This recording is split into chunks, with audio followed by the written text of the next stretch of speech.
প্রত্যেক সন্তানই তার মা বাবার কাছে কিন্তু প্রিন্স অর প্রিন্সেস। তো ওকে তো কখনো মা ফেলে দিতে পারবে না। তো মা ওকে নিয়ে এদার উদার ঘুরছে, মা নিয়ে আসছে তার আদরের মেয়েকে।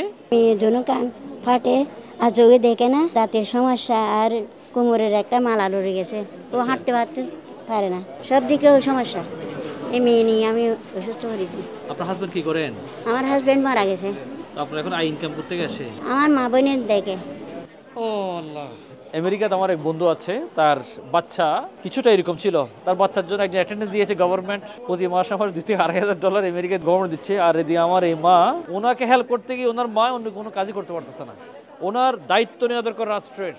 রাষ্ট্রে তো সেই সক্ষমতা নাই। আপনি আমি সবাই যদি দুর্নীতির মধ্যে জড়িয়ে পড়ি, রাষ্ট্র কখনো সক্ষম হবে না। নিজ নিজ ক্ষেত্রে দুর্নীতি থেকে শুরু করে যাবতীয় অপরাধমূলক কাজ থেকে বেঁচে থাকতে হবে। প্রত্যেক সন্তানই তার মা বাবার কাছে কিন্তু প্রিন্স অর প্রিন্সেস। যাকে 10 মাস গর্ভে ধারণ করেছিলেন, নারী ছেড়া সেই ধন আজকে অবস্থা। তো ওকে তো কখনো মা ফেলে দিতে পারবে না। তো মা ওকে নিয়ে এদার উদার ঘুরছে একটু ট্রিটমেন্টের জন্য। এই ধরনের অসংখ্য মানুষ সেবা পাচ্ছে। আমি বাংলাদেশ গভর্নমেন্টকে আন্তরিক ধন্যবাদ জানাবো।